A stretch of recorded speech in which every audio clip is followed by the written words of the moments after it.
Boy, did stuff happen last time. Yeah, I helped. helped. Use the help action a lot. Yes, I like it.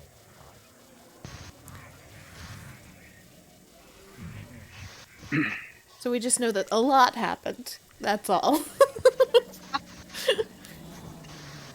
Well, after we, after Iffy enacted her brilliant plan versus the bodyguard droids, we made semi-short work of them, and then the party met up with Kana, who seemed to have some history with old Fuzzball, and that was really cool. And it was cool to see him get all awkward, like we all teased him about it. Then we headed downstairs into this main throne room atrium area, and the two uh, halves of this conflict had each other at gunpoint, the leader of the Haxian Brood and Timo. Um, again, through some brilliant planning that was not at all flying by the seat of her pants, um, if he was able to distract them while Galatea lined up a shot, we took out the leader of the Haxian Brood, shot him. I think he got back up. I think he did. Otherwise, we shot him while he was down, which is probably fine still. Um, and yeah, that's about the size of it, I think. Yeah, so you got in the room and tried to calm both sides down, but it did not go well. It did not. In particular, he seemed fairly perturbed about how Galatea was being talked about at points, which seemed to Mm-hmm. be the point where he was like, nope, let's not. And you did manage to hit him. He got back up to try and shoot the Hutt, shot him again, continued to fight his droids. The two droids, you guys managed to kill. However, across the way, you did manage to talk down two others that look mostly droid. They look maybe augmented. They're kind of weird. You can't quite tell what they are. But they laid down their weapons, not particularly wanting to get a carbine shot through the head. And that is roughly where everybody left off as the battle ended and the guards are moving around to try and secure the two here that have surrendered. And you guys did loot the bodies. You did get your loot table thrown up in Discord. So you guys can hash out who wants what off of that. And you guys You can. know, Yes? I think if I had a better pistol, I would be more willing to participate in combat directly. Well, if you want one of the weapons off of that, you can grab one. It is up to you All and right, up to the rest of them. all right. Let me see.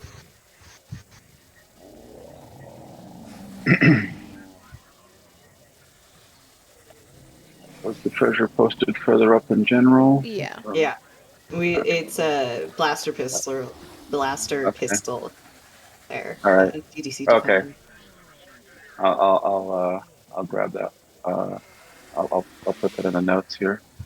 Accurate's pretty good too. Alright, so that one will be Actually, grabbed by Marcy.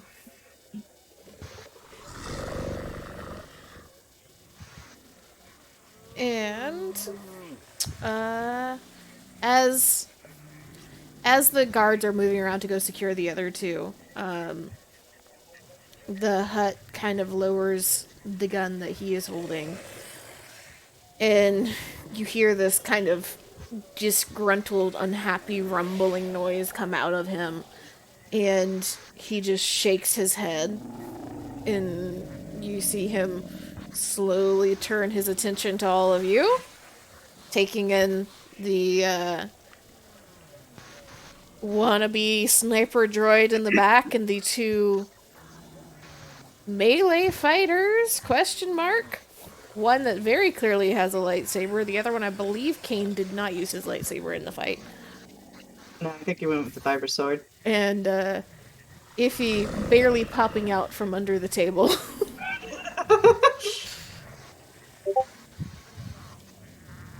Used both. Okay. Didn't remember if he used like a vibro sword and a knife he picked up, or if he had the lightsaber and the vibro sword. He's definitely. Oh,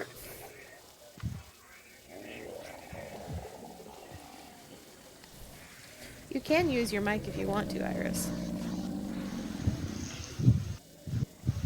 Iris is doing the busy. Uh,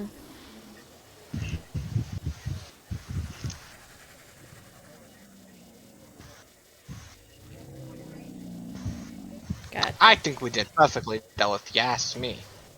I think we came out of this with an absolute win. Go team. I think so too. I think we did pretty good here. It's up to you to do the wheeling and dealing now, boss. Uh, Iffy will slowly emerge from underneath the table. Take a second to fix her hair. That's very important to her. Look around and gesture toward the Haxian Brood person, then to Timo and make a short bow. And there you go, Your Highness. One head delivered right to your doorstep.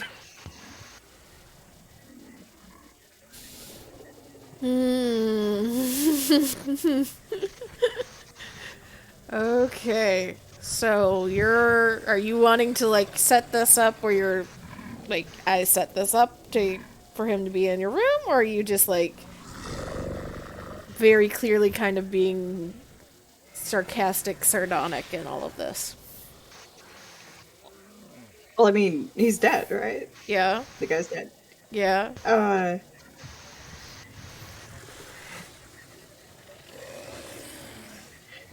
I can hear the Jeopardy theme playing in my head. um, I'm a little tired. Sorry. Yeah, I mean, if we're talking in a private room, that's also okay. But no, if I was just planning on having Iffy do that. Okay. The Hutt just kind of looks you over, and you've not dealt with a bunch of Hutt, but you've talked to enough that you are able to see the very unimpressed expression on his face. And he shifts a little and reaches behind him, and the gun kind of disappears. You imagine from like the rustling you're hearing, he's like hiding it in or behind or among some cushions behind himself. And His little pillow gun. yep, he's got a pillow gun. And as he kind of straightens himself out again, he looks around the room and just kind of does this broad gesture. And again, it's a bloody mess in here. That a lot of the people that you saw just hanging around the normal kind of entourage that is trying to curry favors or are employees of Hutt, especially Hutts that have found themselves in a position of small power, they're not all here. Looks like some of them managed to get out, or at least they're elsewhere. But there's a lot of bodies still. And as he gestures, he looks back towards you. You delivered the head after he killed all of my people. Now, Your Highness, believe me, I'm sorry about your tragic losses, but me and my people got here as fast as we could once we knew what was going on.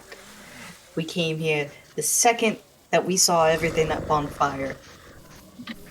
We braved great personal trouble to come back here for you. And without us, you might have lost the people in this room to start with. Okay.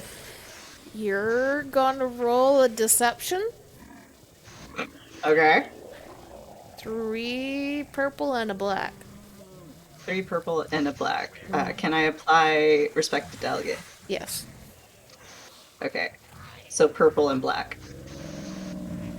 Alright.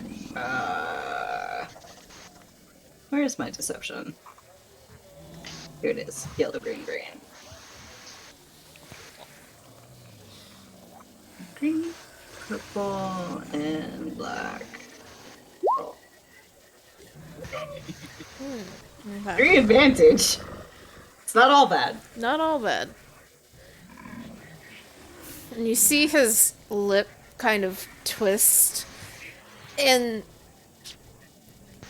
you've been trained to read alien faces enough that you're fairly certain that for a moment he was caught between amusement and annoyance. And amusement at this bitch has balls right now.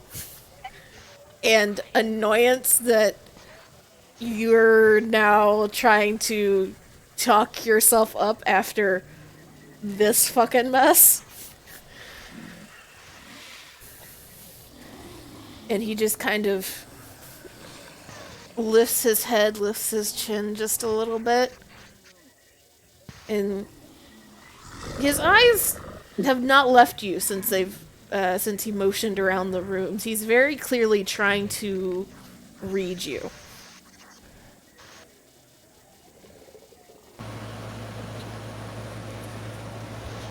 And he just takes a moment of silence. And then you hear that kind of not super thrilled rumble from him again. You did help. But it was not planned.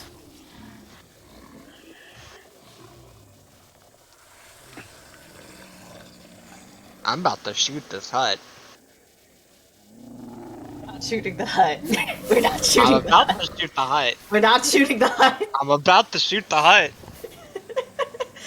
If he talking, then just use the laser sight. I mean, if you want to square up against the hut, feel free. I will. I'm Have waiting for you to negotiate. conclude negotiations, but if he's All right. like, fuck you, we're gonna kill you, then preemptive strike. I will say he has not done anything to make any of you I'm think waiting. that he is hostile at the moment, directly at least. He's just Besides pissed trying to in general. fuck us.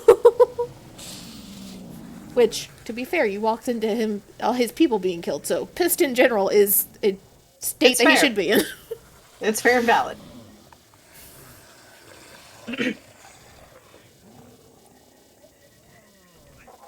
Now, Your Highness, you and I, we're business people. We understand the way a transaction's gotta work, right? A bit of shopping around is necessary. What matters is that I came through for you when your life was on the line.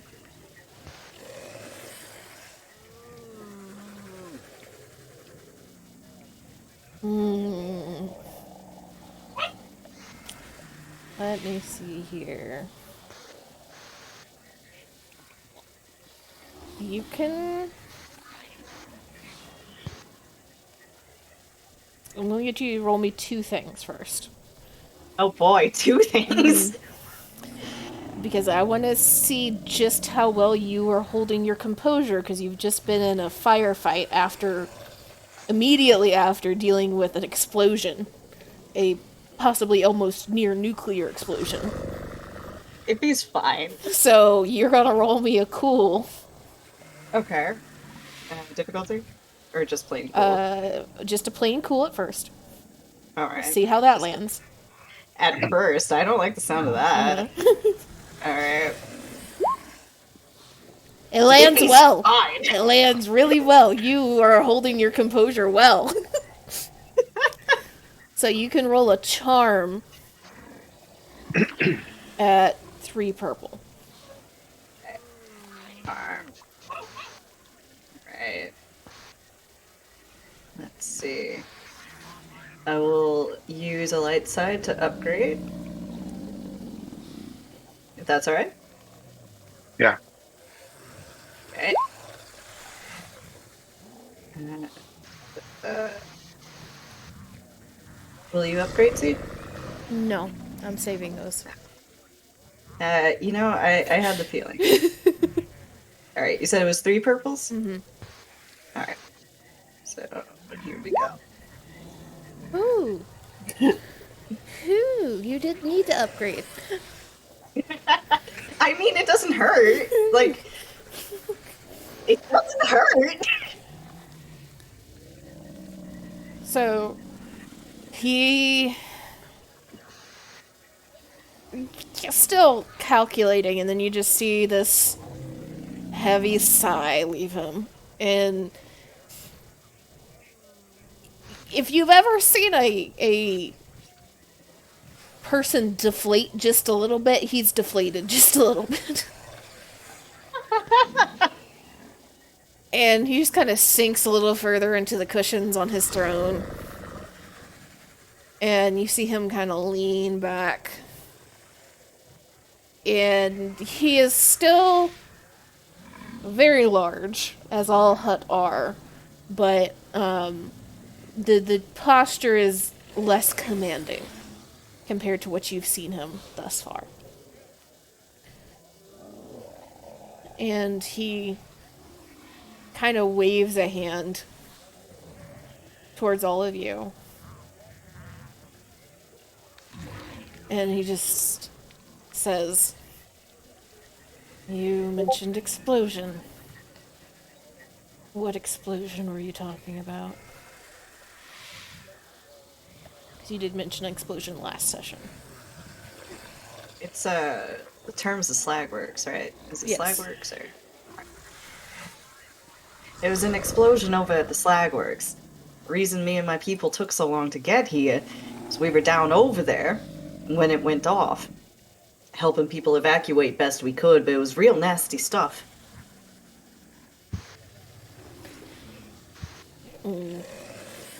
There's some muttered, very foul Huttese under his breath. And he starts to grab towards the guard that's still standing in front of him, who's lowered his weapon at this point. He's not, again, not being hostile to any of you, but he is still very clearly on edge in general. He starts to try and order him to go, but then looks around the room and then seems to remember, I got other shit I gotta deal with right now. And stops himself.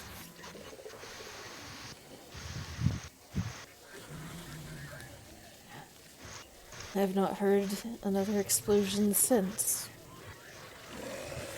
Has it been managed? It was kind of under control when we left, right? Was it? Yes.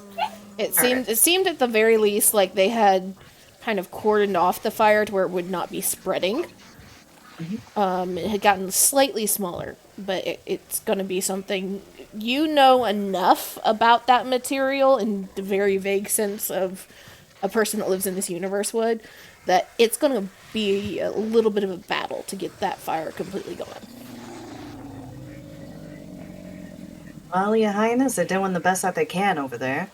Like I said, it's nasty stuff. It's gonna take some time before it's completely done with, but managed is a good word.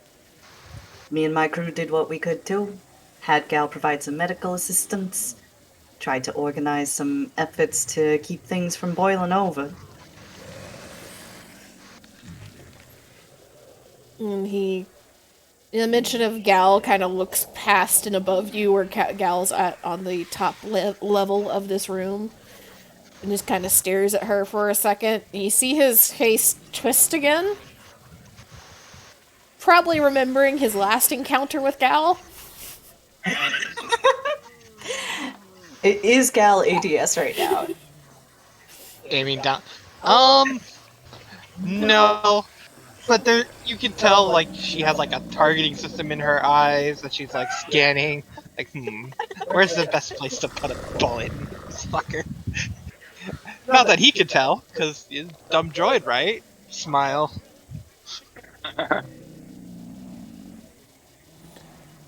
And you see the face twist just a little bit. But he doesn't say anything at the moment.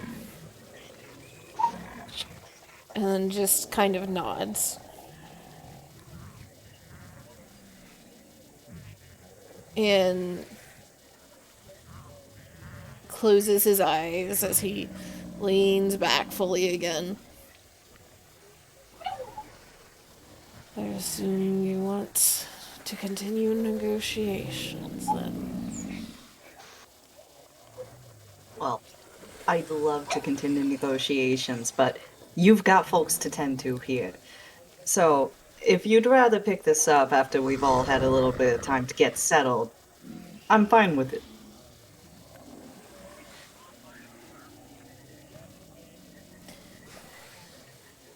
Let me see here.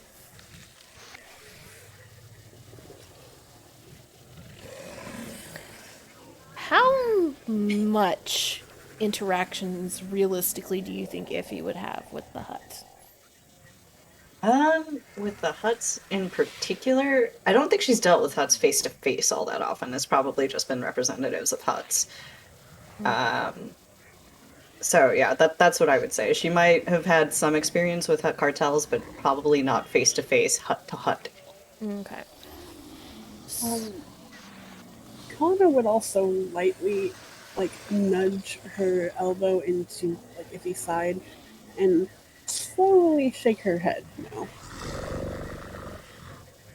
Like not to negotiate or to close No, now. like, close now. Okay, all right. Yeah, and I will say that both, well, any of you that want to, can roll a vigilance check at 4 purple because none of you have. Well, Kana can roll it at 3 because you would have dealt with the Hutt a little tiny bit. But everybody else at 4. Felix get racial bonuses when attacking Hutt characters. Vigilance, right? Mm-hmm. I think I have something also. Alright. I got a triumph. I ain't seen shit, but I noticed something else. Ignore the light. That makes sense. So 3 purple. Mm-hmm. I get a blue because of uncanny. Forget what it's called. Well, you're not rolling. It's if it's something regarding,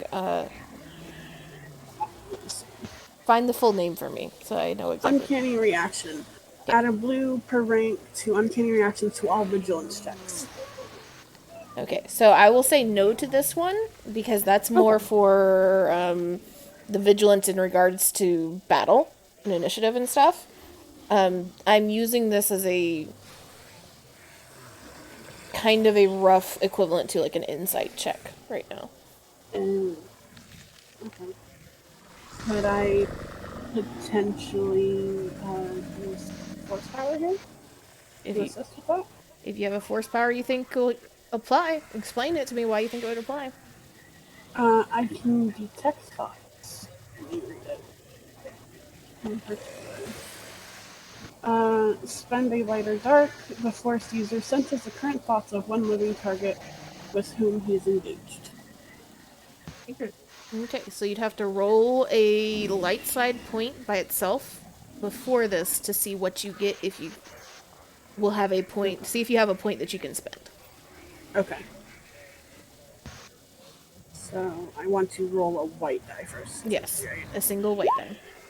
Okay, so if you want to spend Yeah. one of those, you can. Yeah, I'll do that. So, and that is the mind reading one, right? Yep. Okay. So, Mercy, you don't see anything. Iffy, you are kind of distracted for a second by both Kana nudging you, and you kind of turn in her direction, and then you notice, down, like, by looking in that direction, looking across the room towards where they're, like, handcuffing and binding these two individuals, your eyes kind of drift downwards towards the pit, and you see that there is very clearly blood of a couple of different colors that are going from the top of the pit, where the seats are, down to the bottom and then dragged across the floor. That you know were not there last time you were here. They look still kind of wet and fresh. Huh. And That's disappearing into the delightful. opening that is over here.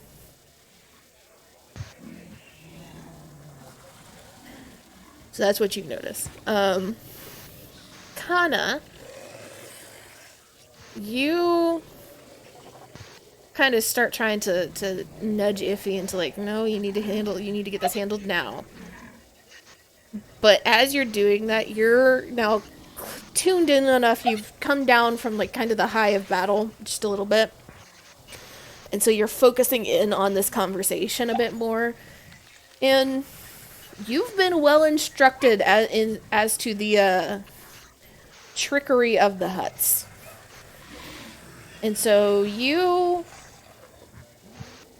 kind of start using the Force to try and, very lightly at first, kind of gather the surface thoughts. Not wanting to go too deep, I'm assuming. Yeah. But just kind of gather the mood more than anything for him. And you very distinctly feel that this offer of we can wait until you're done has piqued a plan forming in his head.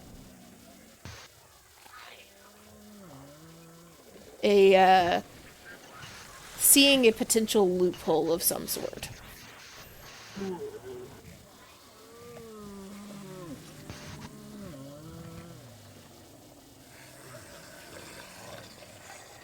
So if you've just been kind of, like, signaled by Kana, no. And Kana's probably now got a less than thrilled expression on her face. Yeah. Definite frown. Just the nudging intensifies. Yeah. If he will roll with the gesture to try and, somewhat conceal it. Of course, that's only if you can give us assurances here and now that we're just going to be sorting out the details on this. You're going to give us the Rhydonium, right? I need your word on that. And he kind of opens his eyes again and cuts his eyes over toward you. And his shoulders start to kind of rise a little bit again. He's coming back from the moment of, like, deflation that he's had. And falling back into the position of the cartel head here. And he's silent for a beat longer than you would like him to be. And Ryan's like, well, our deal was only half met on your end, so I believe there's some discussion that still needs to be had.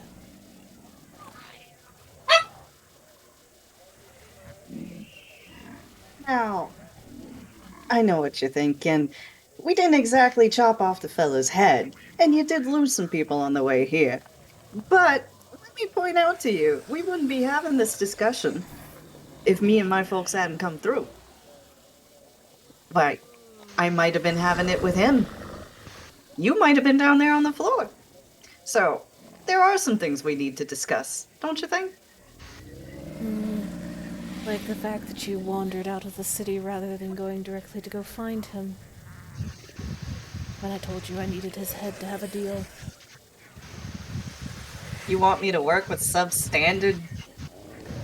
God, what is the word I'm looking for? He also said we have 3 days, so that's Yeah. bullshit. With substandard equipment? You gave us 3 days to work with. My ship needed work. I can't go in on a fella like that, half-cocked. What does your ship have anything to do with dealing with somebody that is in the city? That's a good question. About to shoot the hut. Don't shoot the hut. Don't About shoot the to shoot the hut. hut.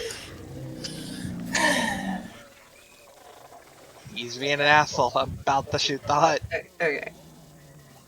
Look. What was wrong with the ship? We needed to get some mechanical parts for it, right? We figured we could use that as an excuse to find out more about the Haxian brood. And you know what? We did. We found out a bit more about them. We didn't like what we found. We were right on the way back when the slagworks exploded. And that's when we came to help you out.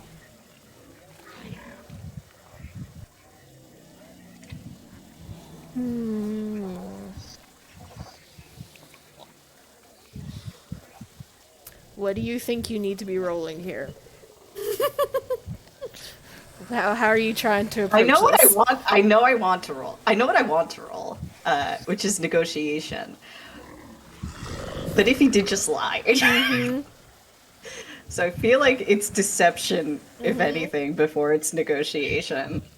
I feel very much like a teacher just asked me what was wrong with what I just said. It's fine. It's all fine. Take Okay. the deception with the 3 purple. All right. That's fine. Deception with the downgraded twice. Okay. Here we go. Ah! Hey! I will use 2 of those advantage to give myself a boost on the next roll. Okay. So, you say that, and there's a consideration look. And he finally mutters to himself again. You don't quite catch what he's saying. And he shakes his head slightly.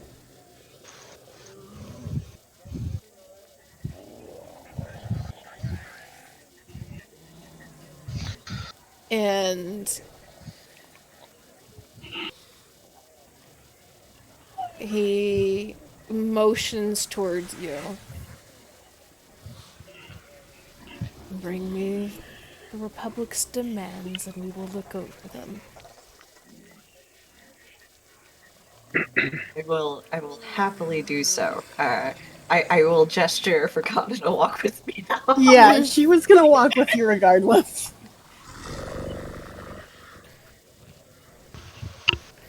Right, so you guys are heading out of the throne room is what I'm hearing? Yeah, I mean, if we're going to negotiate, we're going to negotiate. Okay. So you guys head back out of the throne room, and it's kind of eerily quiet now compared to the first time you came in, compared to when you were coming in earlier where you heard all the droid noises buzzing around. It's just silent now. And as soon as you guys get out of the palace and back out to where you can see out over the city before you start heading down the stairs, you see that The smoke is still going. The air at the bottom of the crater is still very much thick with gas and smoke and nastiness. But it looks like the original plume from the fire itself is much smaller than it was now. And I can take you guys back over to the city map. So it seems like they are managing to get the fire, quote unquote, more under control.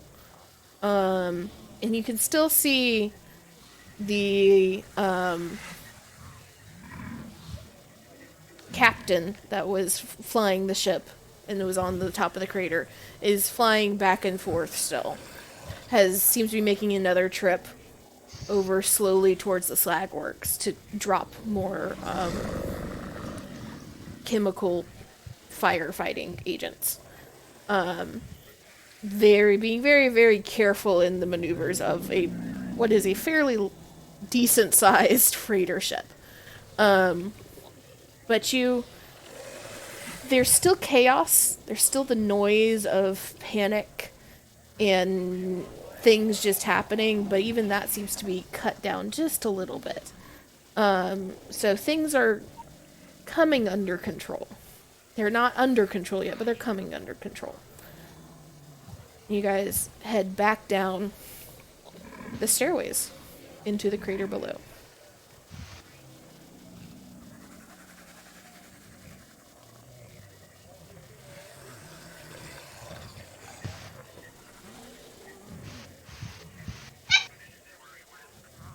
You guys not gonna talk to each other at all? Well, that one's So better we're- than expected. So we're back at the yacht. You're heading towards Or the yacht. just about. Okay. Yeah. I'm waiting until we get to the yacht itself to talk to Iffy. That's fair, that's fair.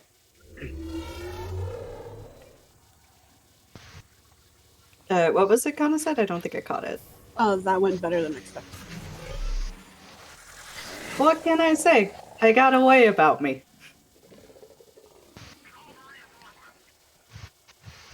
On the side note, why did you guys leave town? What happened? Oh, it's like I said, we had some trouble with our ship. Yeah, boss wasn't lying about that. We gotta get the gear for it. What exactly do you need? A hyperspace matter transporter. Well, That was what we needed, right? I didn't just pull that out of my ass. That sounds right. Yeah. It sounds right. It's just gotta come in strong, no matter what. well, I'm not sure if it's exactly what would be needed, but I think I saw something like that at the junk shop. You what? It was at the chop shop? It was at the chop shop.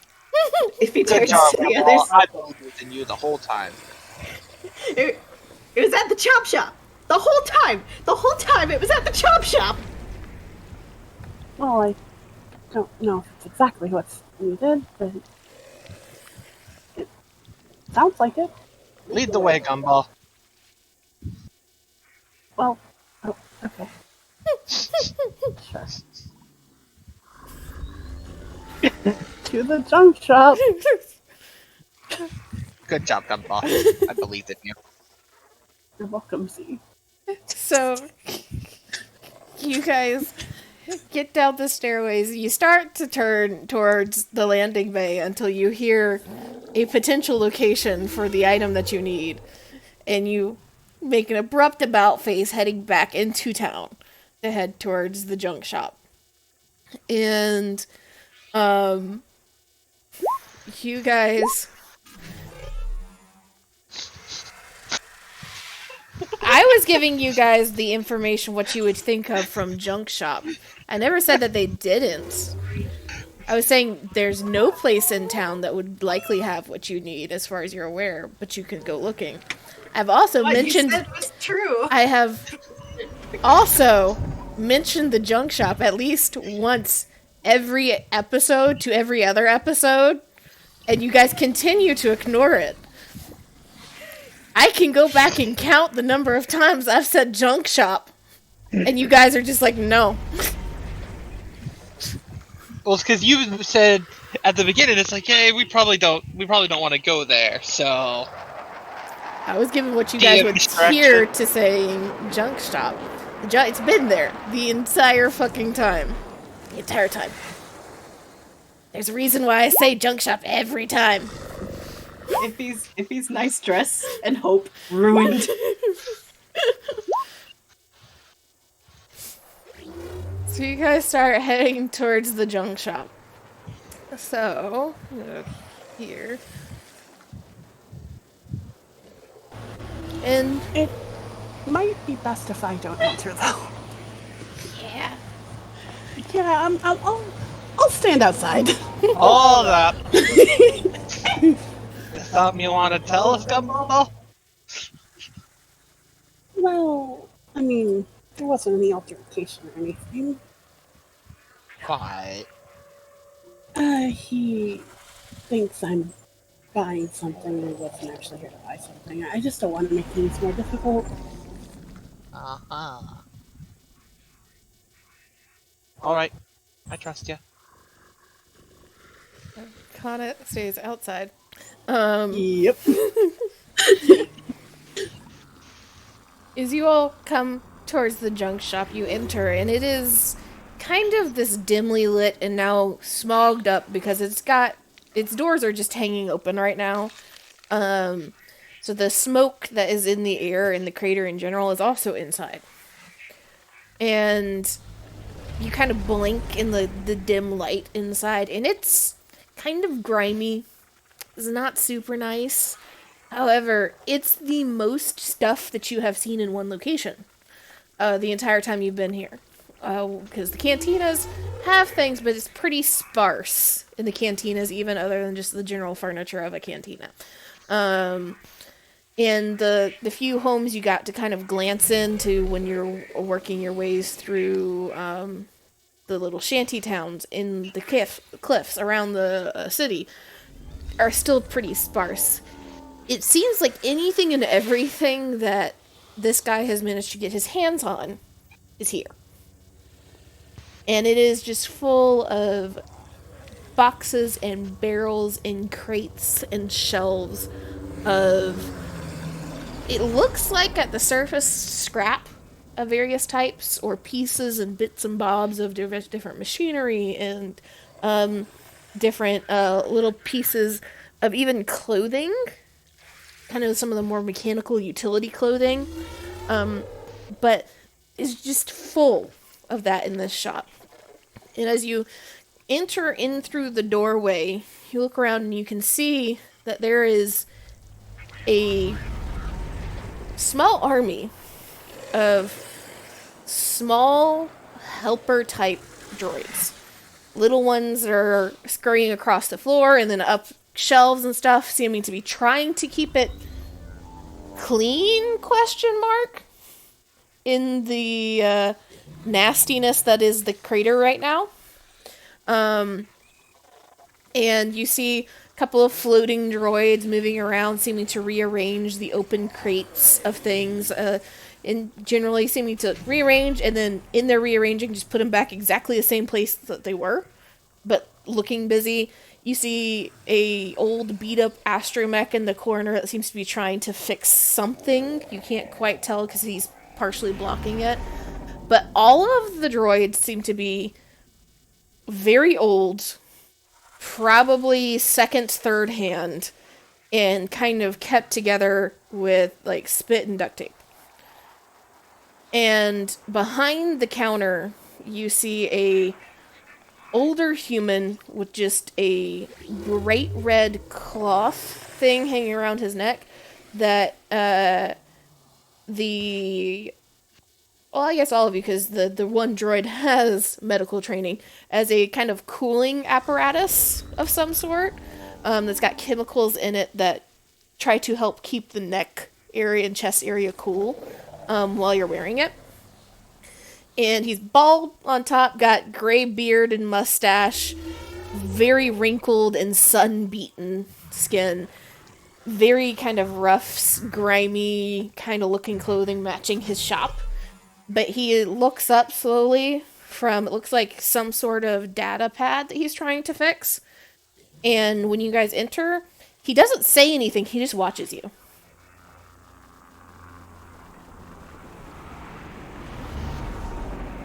I vote that we don't go straight to him.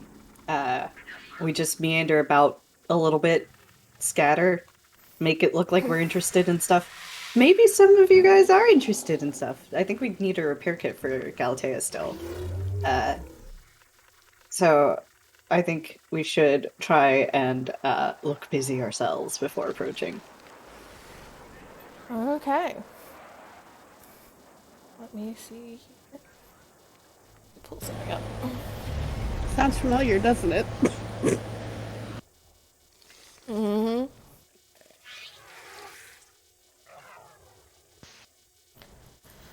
Okay, so who all is going inside? So that I know. If he's going in, Okay. Just Iffy?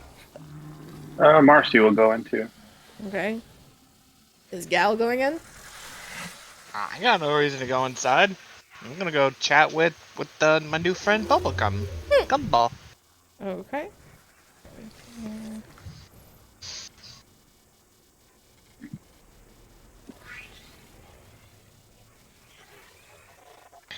Um,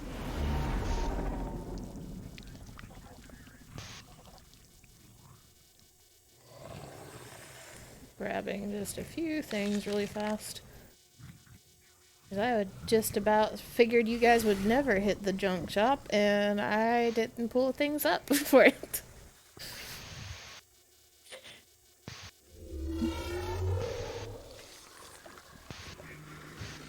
they're never gonna figure it out.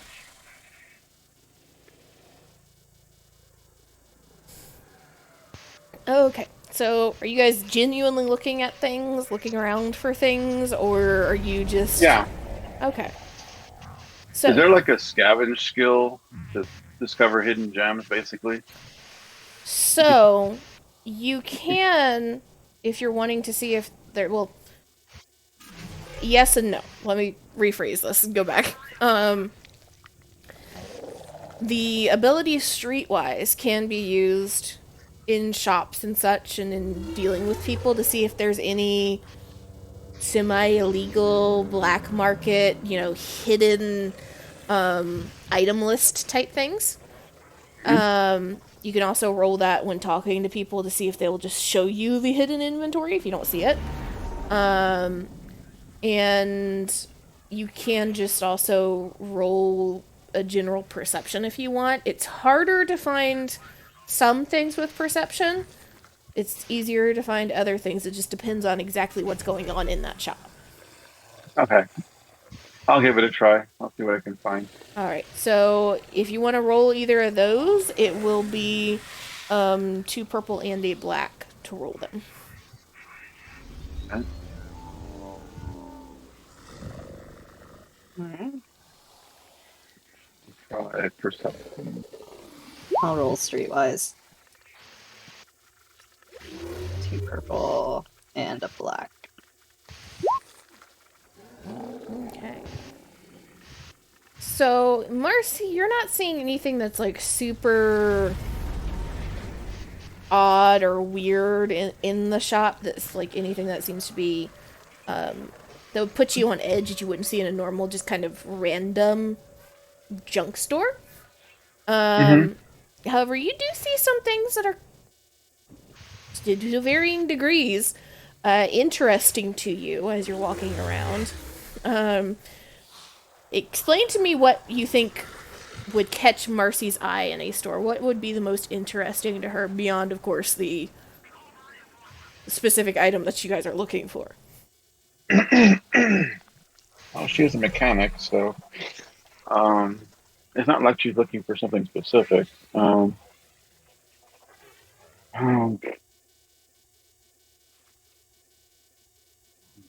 It's the same attitude of just hitting you know, the junkyard and just like, oh my God, I found a Princess Mm-hmm. from Aldron in here for some reason. Mm-hmm. So you're looking around, and being a pilot, being a mechanic, you know that a lot when even just looking through this, the just shifting through some of the crates and stuff, a lot of it is spare parts for things like base level helper droids, astromechs, speeders, just general scrap metal that you could see people just slapping on the side of a ship or on the side of a larger land vehicle of some sort to kind of help hold it together. You keep digging just a little bit, and you find. Let me double check that I remember exactly what this is before I say this. Sometimes I forget.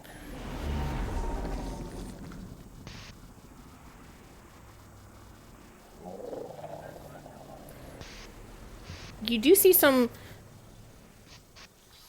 pretty interesting, it looks like, kind of hand modified tools.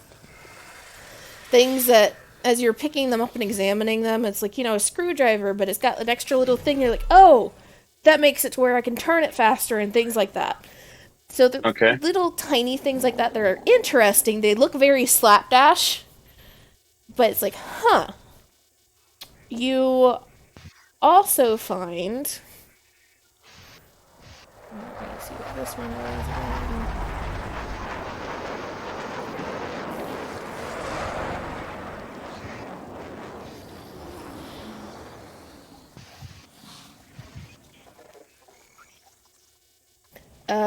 A what is extremely surprising to you. A half-finished gyro stabilizer modification, hidden kind of in the back of one of the crates. And a gyro stabilizer is an attachment that you can put on a weapon that makes it feel lighter. It's something that you can put on ranged heavy and gunnery weapons to essentially bump them up to something lighter so that you can potentially carry around a really big gun for a little bit at least. It's half Okay. finished, but it's there. You're like, that's something weird that should probably not be here, but is. Okay. And you also find a in a box that you open in the very corner of the store. It's kind of a dusted over box. A full set of adverse environmental gear, which is a type of armor that is going to help in certain conditions. So let me get the actual stats for that. Don't think I have money. I don't think we've been generating income lately. Iffy, and you're looking around, you see some. Again, you're not quite as fast on the pickup of like, okay, this is a lot of scraps and a lot of half-finished projects and that type of stuff, but you get there eventually. And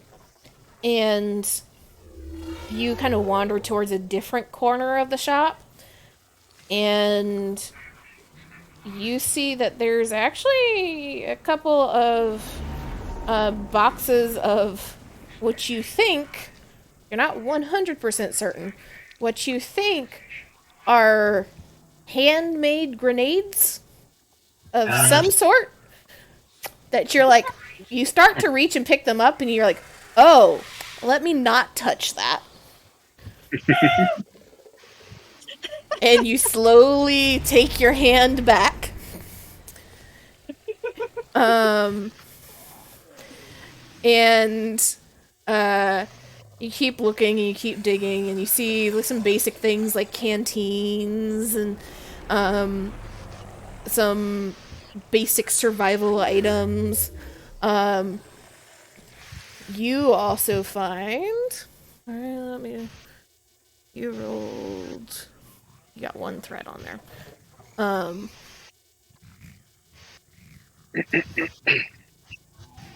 You find a pair of reinforced gauntlets. Which are, for those of you unaware, are nice if you're a hand-to-hand combatant. Or you're getting up really close and personal. You also find, in amongst everything, digging a little deeper into like the back of shelves, a single dose of long sight. Neat. What you got? What you got this here for? What's this doing here, man? I won't actually say that. Just to clarify. And for anybody else, a long sight is a drug that you inject into your bloodstream. It increases your willpower by 1, but you suffer 2 strain per turn until the end of an encounter. So it gives you a stat boost while also rapidly depleting your strain for the length of an encounter.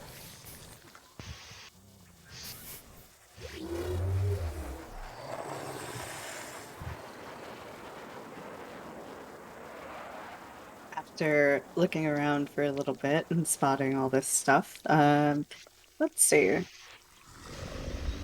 I'll pick up the gauntlets. Okay. Can I grab the grenades? I feel like I should grab the grenades for this party. Like maybe 1 or 2 gingerly. And I'll point out the things too that I discovered. So I will The say stabilizer. that you pick up the grenades, you're very careful in handling them. You kind of look at them for a second, and you're not super weapon savvy, but you've been around enough weapons that you're fairly certain it's some form of stun grenade. Oh, dope. Yeah, we could really use those. So you pick up the stun grenades. You pick up who's picking up what else?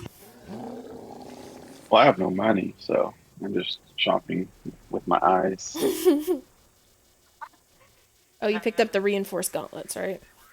The reinforced gauntlets and the stabilizer, I think we'll go for the half completed stabilizer if it's pointed out, which I think it is. I do. Pick And I'll those point out things the other up. things. Yeah, so you'd know about the adverse environment gear. Yeah. So you'd know about all that. It might not hurt to get adverse environment gear. Maybe if you can wear that the next time she has to go somewhere dark. Dun-dun-dun-dun-dun. Your adverse environment gear is just a couple of lights strapped to a headband for you. It makes her feel better. That's the important thing. So yeah, I'll grab that and I'll head to the counter. Stabilizer. And you're just gonna leave the long sight in its hidden box, right? Yeah, I'm not gonna go for that yet. Okay. Might circle back to it. So you head towards the counter, and he sees you approach, and he just kind of, where he's been kind of sitting on a stool, kind of leaned onto the counter on his elbows, the tools and data pad and pieces of equipment just kind of scattered in front of him. He just kind of leans up just a little bit, pushes himself on his elbow so he's a little bit straighter. Doesn't straighten up all the way, and just kind of examines the two of you. And nods towards the stuff in your arms. Looking to buy that? Yeah, as long as you're looking to sell. And there's this little smirk on his face. And he'll motion for you guys to put everything onto the counter so that he can see what you're looking at. And he kind of pushes what he's working on towards the side just a little bit. and starts looking over all of the... You might want a piece of paper, if you didn't have one. All right. Notepad app. Got it. Oh. The reinforced gauntlets. He is going to look at them and kind of examine them. And he is going to quote you 300 credits for those. He looks at the stun grenades and frowns a little bit, and I'll say that you found 2 of them. And he will credit you a grand total of 120 for those 2. For both, right? He looks at the adverse environmental gear and kind of squints his eyes slightly, looks at it and looks at you, and then looks at Marcy and looks back down at it, and we'll say 600 credits for those. Okay. The gyro stabilizer. He picks it up, and you're good enough at reading people in general that you can tell he seems to have forgotten what this is for a second. And then it clicks. Oh, that's what this is supposed to be. And when he puts it back down, he just kind of makes a face and says 400. Okay. And I believe that's all you brought up to the counter. I believe so. Okay. As he's totaling everything up, I will ask him if he's got any starship parts about. And he kind of blinks and, like, finally leans back fully and kind of seems to slide off of his stool to stand. He's about the same height standing as he is sitting on the stool. So it takes a minute to realize that the little kind of, like, click that you heard of heels was him standing up. Oh, buddy, I've been there. And he pauses for a second. What do you need starship parts for? Well, you think a woman like me grew up here? I flew here. Need parts for my ship. Fuck happened to your ship? A lot of things. He just kind of seems slightly grumpy about all of it, but then just kind of shakes his head and motions you to follow him and takes you back around outside. And when he walks down the hallway, you see that there's another door into this building. And he kind of presses a couple of buttons on a keypad. And the door slides open. And behind the building, there is essentially a junkyard that is completely surrounded by very tall, 25 foot, almost completely blacked out fencing. To keep people out. And as you step down the stairs into the junkyard proper, you see at the very center of it is a much cleaner, much more put together turret. That's just kind of scanning. And it pauses when you come down, swings around, scans you, scans the shop owner behind you, and then continues its sweep. And you see outside that there is all types of large items out here. You see larger pieces of scrap metal in general. You see scrap metal that you think, having walked through the city and seeing kind of the state of some things, it's probably scrap metal that was or is supposed to be on the sides of some of the houses and some of the kind of prefab buildings here.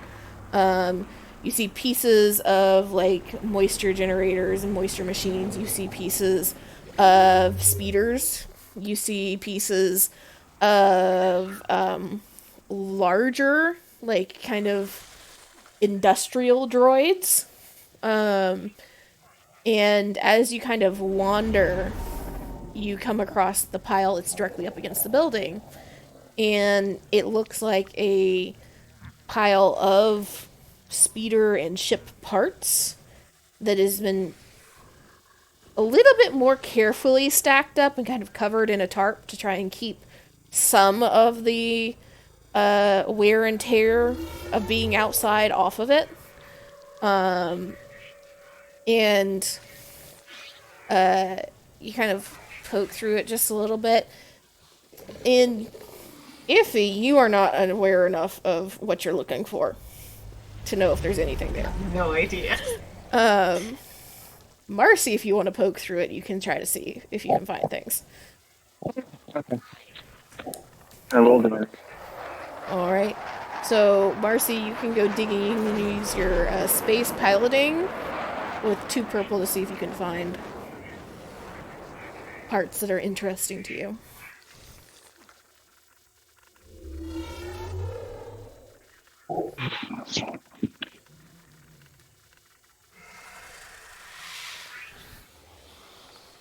There you are. I should be good at this.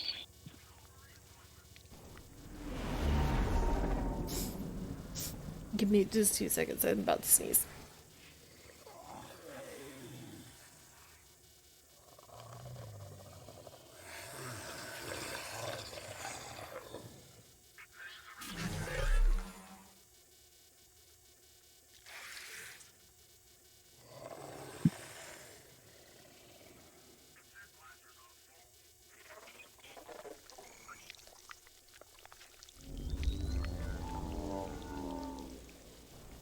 Okay. So, you go digging through and you piece through things and kind of shift things to the side and start trying to like kind of like stack in your mind. Okay, that's a speeder part, that's a speeder part. That's part of a ship computer. Not anything that we need, but that's interesting to be here. That's another speeder part, and that's a piece of a life support system. Why the fuck is that here? And it takes you a minute or two to get kind of down to the middle of this pile. And there is the part that you were looking for. It looks like it has seen many better days. It's on its last legs. But there is the hyperdrive part that you were looking for. And Nice. you think it'll get you off planet, get you at least off planet, if not through maybe 2 or 3 jumps. It's not going to be a permanent replacement, though. Alright. So I'll let Tiffany know all this.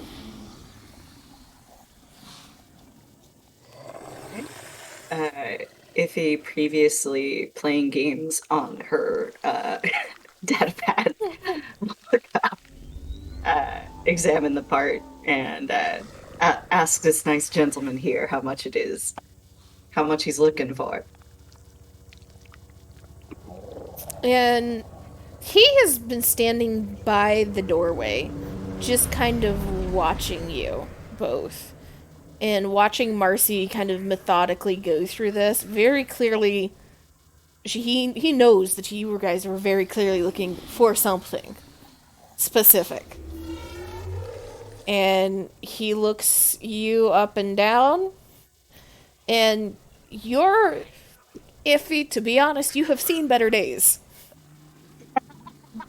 But you're still very clearly in nice clothes. Even if they are smudged and dirty and gray with soot now. And you have been playing on your datapad, which is a higher tech, nicer, newer Republic datapad. It's Subway Surfers, man. It's addictive. And He just kind of looks at you, looks at Marcy, comes over, looks at the piece, turns back, and sells you 2,000 credits.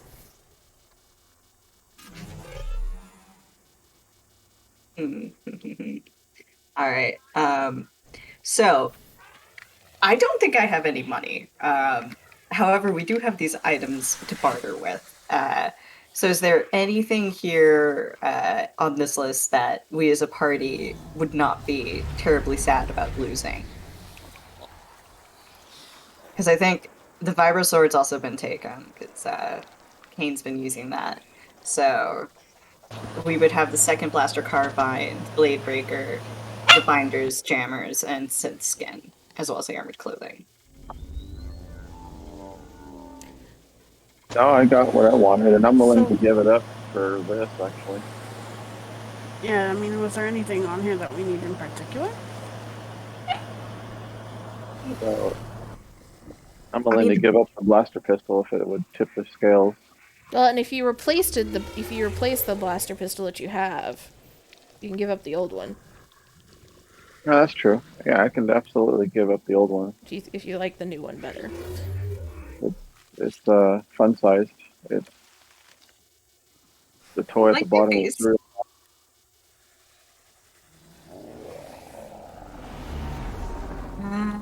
Let's see. I think we should keep the jammer and probably the binders, but the rest I'm willing to sell.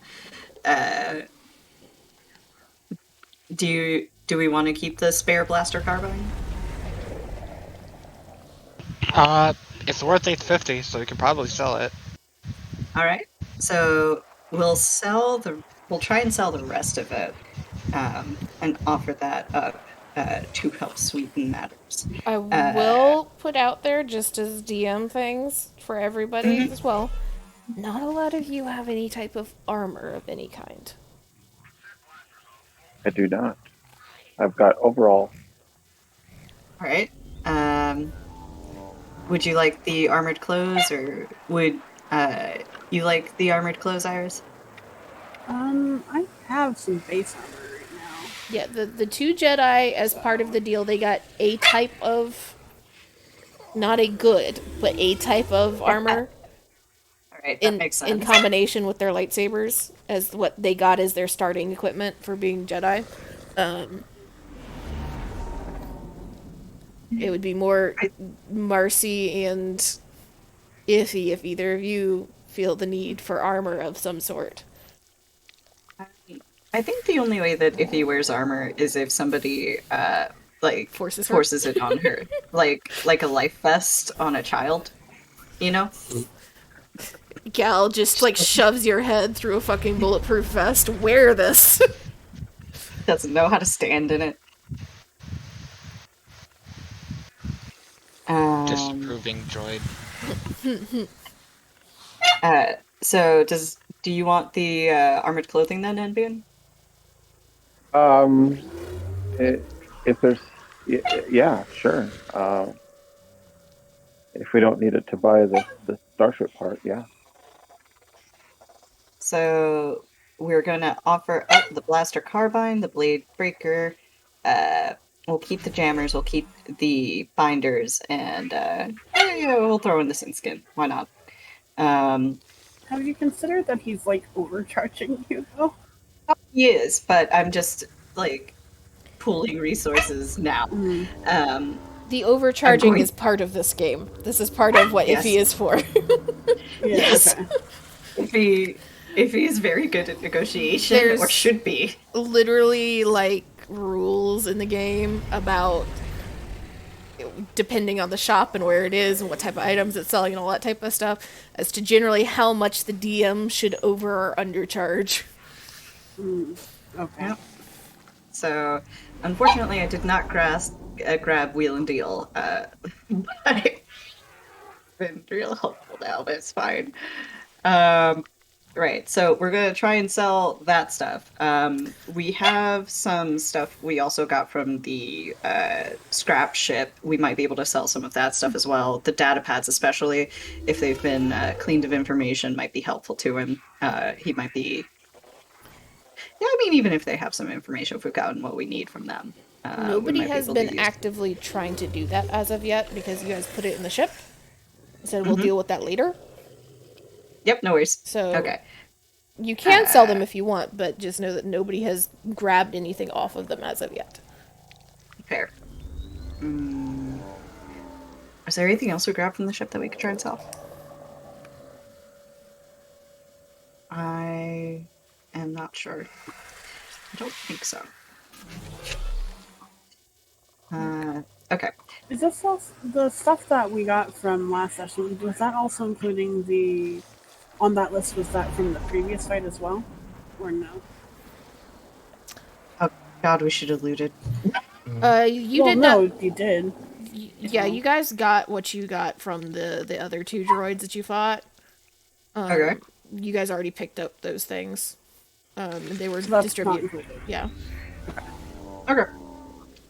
All right. So I'm gonna try and negotiate with this man. I'm gonna offer him what we've got, and see how much I can equalize, how much we can get for what we have. I think is the first thing to establish, and then try and negotiate down the prices on the other things. Okay. So let me see here.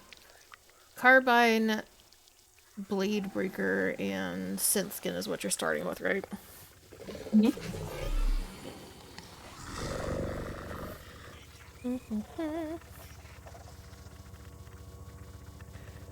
So he looks at everything that you're kind of putting on the table in front of him and examines it and seems to turn it over in his hands multiple times, trying to figure out what he wants to do with it.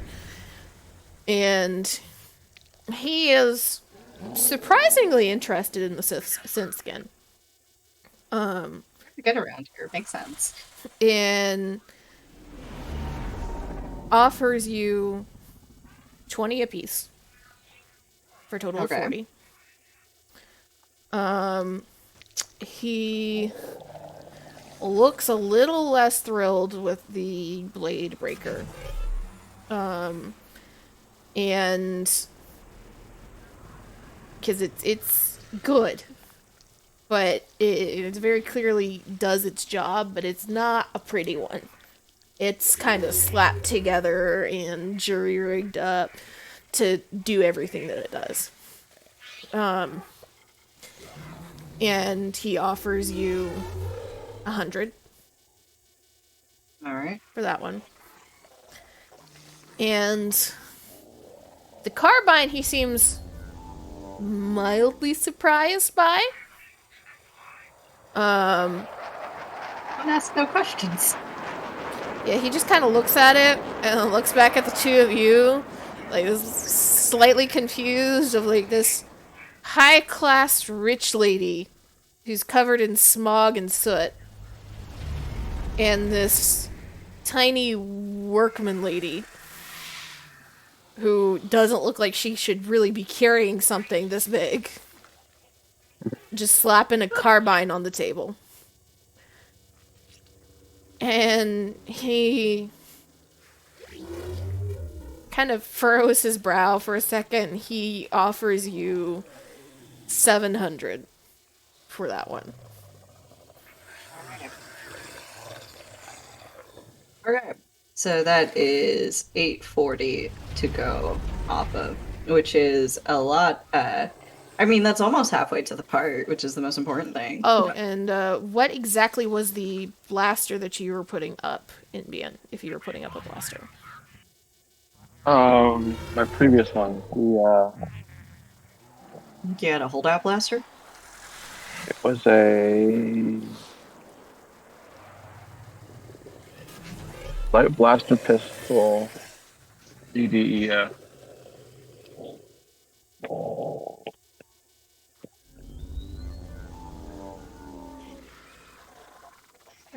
If it was a holdout...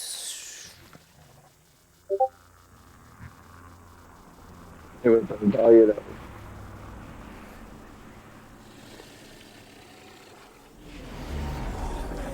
Okay, CDF. Um, he kind of not as thrilled with that one. Um, because CDEFs are kind of the gun you buy when you have no other money.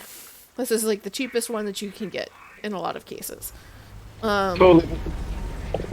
And he just kind of looks at it and shakes his head and offers 95. All right. Okay. Let's see if I can get him down on the part then. Let's see if I can convince him this is an even trade somehow. All of this stuff for the part, which is in disrepair and won't even last. Okay. So he looks at you and kind of links his fingers together. And are you going to go ahead and sell all of this to him to have the credits, or are you going to try and also talk those up at all? I will. Let's try and talk him up a bit. All right. So let's see what we got here. The Synth skin. It's brand spanking new. Never before used. You're never gonna find synth skin like this. What, you think you can just walk down the street and find this? No, you can't. You're desperate for it. I know you are. And I mean, sure. Alright, this pistol, they're a dime a dozen, but let me tell you, this particular pistol, not a dime a dozen. Mossy, did you get this off the corpse of one of them bounty hunters on the network?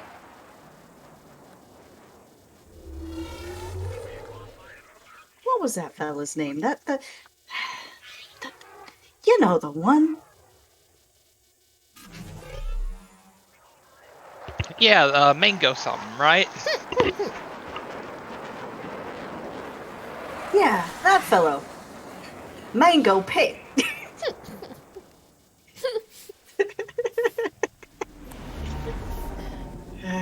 He As for the... Oh, God. he just kind of furrows his brow slightly, and you see like a tiny head tilt of like, the fuck are these people talking about? He doesn't say anything, just confusion. Besides, when it comes to pistols like that, you know as well as I can, you can break it down for parts, sell the parts for more individually.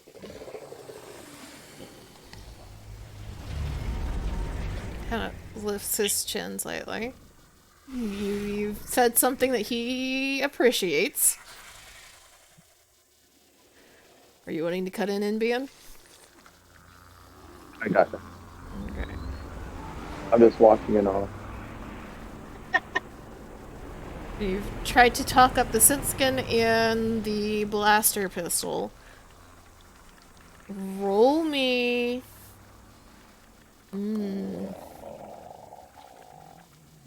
Let me see here.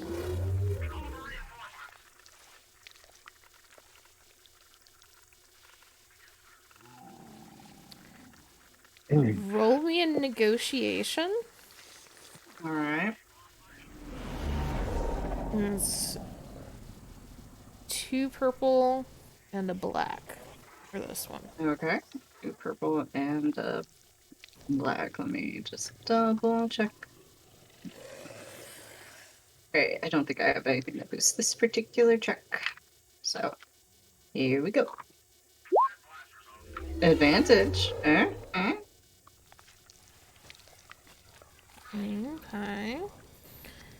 So he just kind of curls his lip slightly. Not in a super pleasant way. He's not. There is no way of necessarily calling this guy attractive or pleasant looking.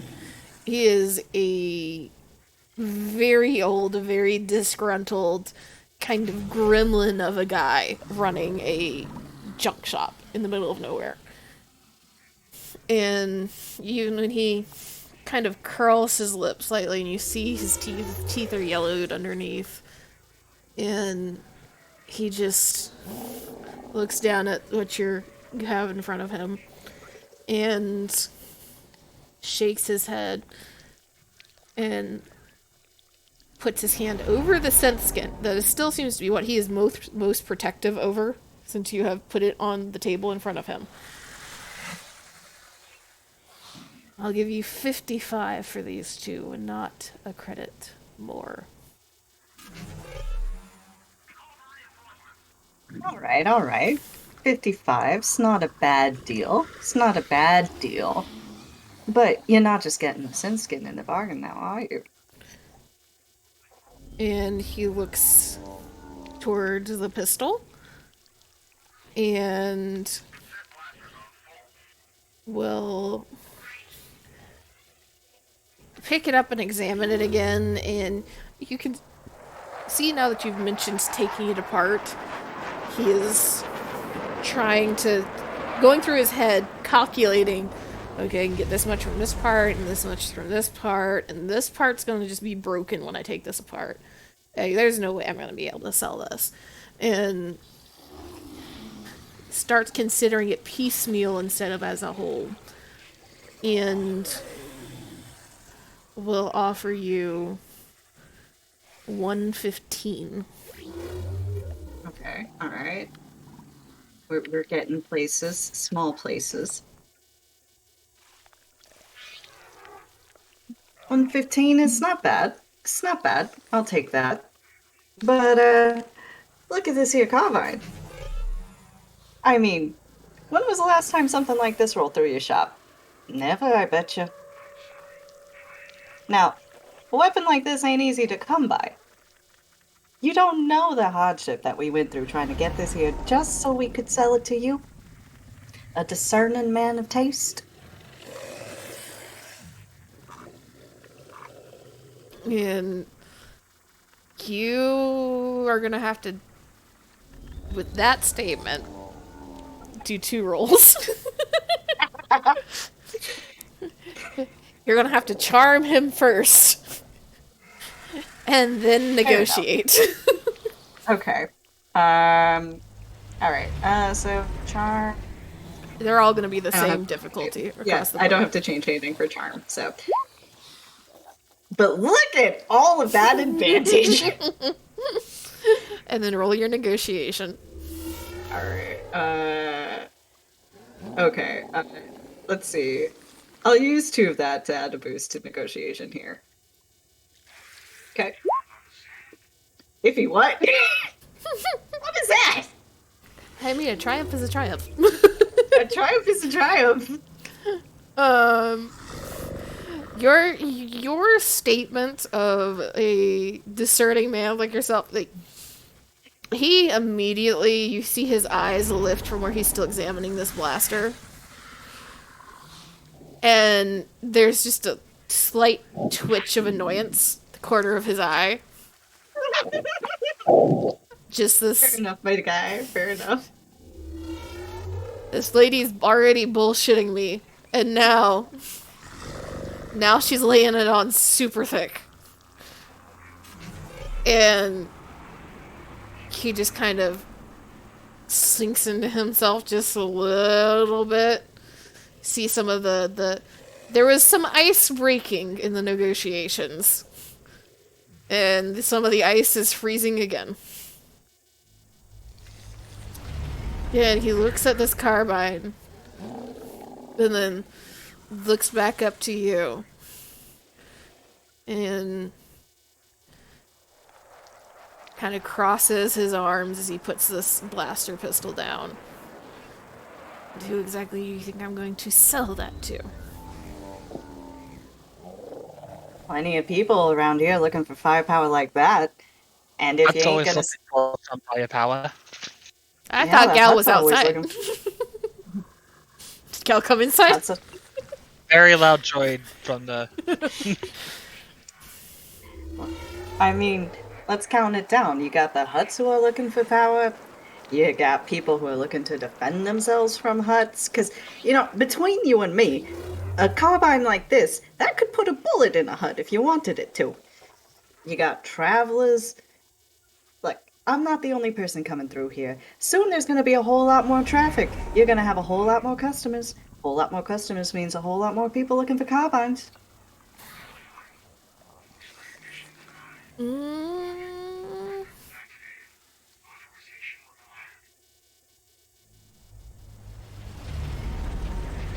what you're saying is partially true. Is he smart enough to know that, though? That's the question. Let me see here.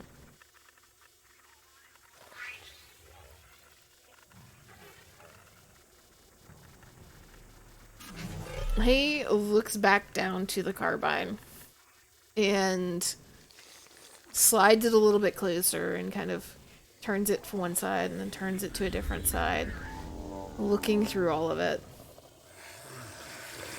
And just kind of lets out a sigh. I guess I can charge just a little bit more for this. I'll give you $7.75. 775. I think that still leaves us quite short. Let me see. I think we're over the halfway mark. Yeah, you should be a little bit over halfway now. Yeah, a little bit over halfway. All right. If he's got 100 credits that she just spontaneously materialized, I don't think we have very much in the other way. But maybe I can convince him not to pay us in credits, but to give us the part instead. So I think I will aim for that. And I will... Let me look at something really fast on my end. Yeah, no worries. Because...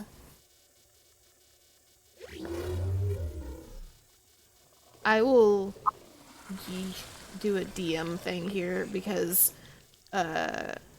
Jin's character, Risha, was the one that was coming in with credits, which you guys were supposed to be able to use. So I will give you, say that you guys have access to, how much does she have? 250 credits from her stuff. Right, so that's 350 floating. Right, so let's see here. 350, 775, 100, 55, and 115. So 605. Okay, yeah, we can probably. All right, we've got this. Okay. So, now, you want to know what the best part of this deal is? He just kind of arches a brow at you and waits. You don't got to spend a single credit on us. How's that? In fact, we'll give you all of this if you just give us that pot.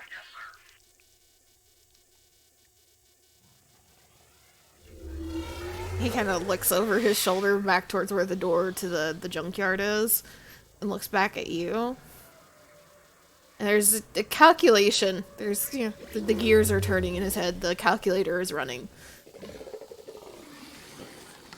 And he leans forward just slightly. Desperate for that piece, aren't you? Look, I'm offering you all this as a kindness. The truth is, I'm a Republic delegate. And if it comes down to it, I could tell everybody that you're here selling illegal drugs, but I'm not gonna do that. I'm just trying to make a deal with you. You want to make a deal, right? There is a sudden stillness at him. And you'll have to roll a coercion. I'm just making a deal. How is that coercive? I'm just saying. I'm just saying. Mm-hmm. Sure. All right. Does anybody else? All right. Coercion is actually not something Iffy has very much in. So that is great. 2 purples and a black still? Mm-hmm.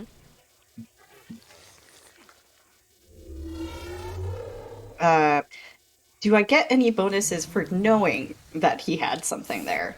and for actually being a Republic delegate. Mm, I'll say you can take off the black All for right. having that, so it'll be a 2 purple. You guys okay if I use a Destiny point here? Go for it, boss. All right. Use light side and upgrade check. And pray. Ah! There we go. He is very still for a moment, and you can see in his face he is trying very hard to keep his eyes on you and not do one of those instinctive looks towards where shit is.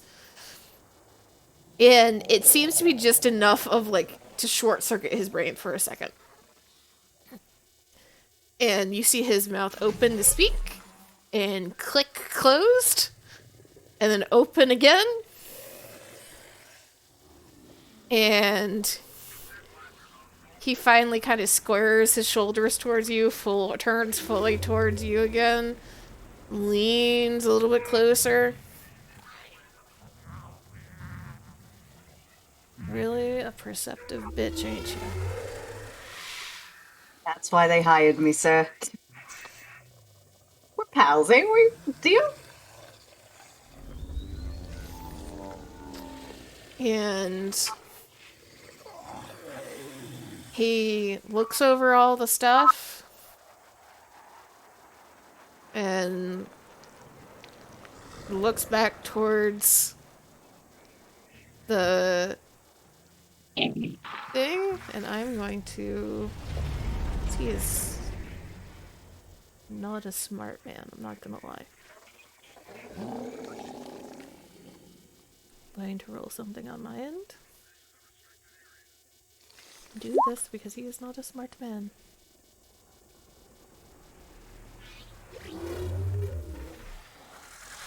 He's very not smart. He just kind of sighs slightly and nods and will pull a controller out from under the table, and you see him enter in a couple of commands, and you see the 2 of the flying drones and a small handful of the on the ground kind of scurrying along spider-like droids go fly towards the back door. You hear it open, and you hear them all go outside, and it takes a few minutes, and slowly they all come back inside where the droids between them are carrying this piece. And in that time frame, he is already kind of snatching up everything on the counter and hiding it away behind the counter. I'm sure. But the droids come behind you guys with the piece, with the hyperdrive piece, and not necessarily superly gently, just kind of like split in half and let it tunk down to the ground. But it's there.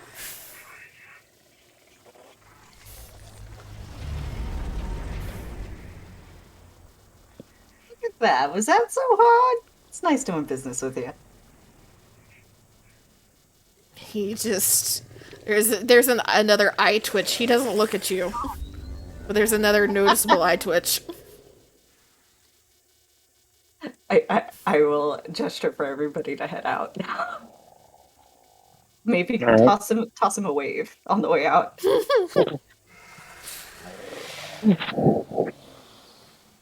And you guys make your way out of the junk shop.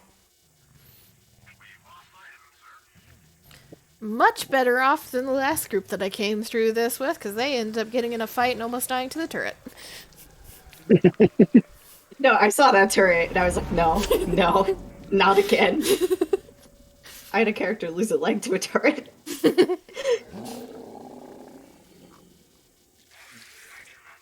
And I'm assuming you guys make your way back to the landing bay.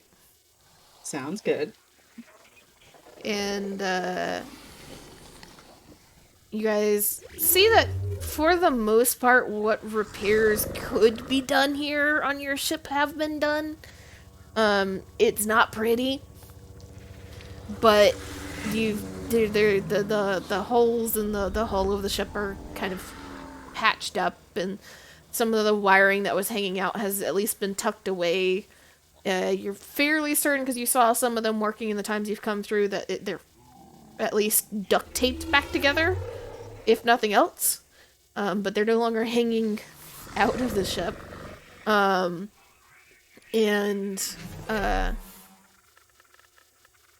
Kana, this is the ship that you came and kind of wandered around when shortly after you landed. Yeah. And it is a fairly nice, white, sleek space yacht. And I assume Marcy immediately goes to try and fix the drive. So, in order to fully install this, it's going to take a series of mechanics checks to get it installed properly. Right. So you can head into the engine room, and I will take you actually over to your yacht. Kind of walk up the ramp into the engineering bay, and look around. And again, it looks like some of the small damages things that happened, or that you guys had when you landed, has been at least cleaned up, if not fixed. You head over to the actual hyperdrive and start digging around inside of it and fully take out the old broken one. And you will have to do 3 mechanics checks. You or anybody else, if anybody else wants to try and come help. 3 mechanics checks of increasing difficulty to get it fully installed. Well, normally we'd have Jen here for this. Yeah. Jen has disappeared, though. Sadness. Alright. So you can do a mechanics check with 2 purple as your first one. Okay. Where are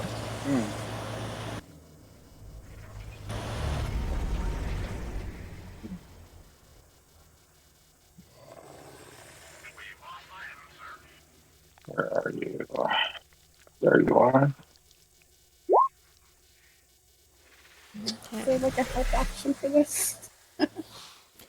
If you can explain to me how you think you would come help, you can try to help and give him a boost die. I mean, I'm a droid. I come with mechanical know-how. I can point out some errors within the hull. So you start to try to get this piece... Backseat gaming. this piece put in. And you are very good at piloting. You know ships in and out. You know all the pieces and parts and where they're supposed to go, but you've always been a little bit more concerned about the piloting rather than the fixing. That was always somebody else's job, whether that be somebody else in the cruise that you've been on, or somebody that you could pay in the docking yards that you end up at, or, if a ship got too busted, you just went to a new ship. So it's not something that you are super accustomed to, trying to fix something as delicate and as particular as a hyperdrive. You fixed a couple of things, and it's like the nav computer once or twice, or some turrets that you've had on various ships, trying to get them to rotate correctly. But this is just kind of finicky. And you start to put the piece in, slide it into position, and you realize it's not it's not fitting correctly this way. So you take it back out, you spin it around, you try to put it in again, and you will need to roll another 2 purple one. Who, I think somebody's trying to help. Who is trying to help and how? Can we get one of the mechanics that was helping earlier? Like, You get them in on, like, let's ask them. you didn't see any of them in the bay when you entered.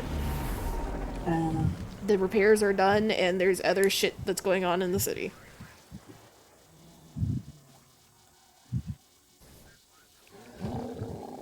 is there, like, a freaking driver's manual kind of thing?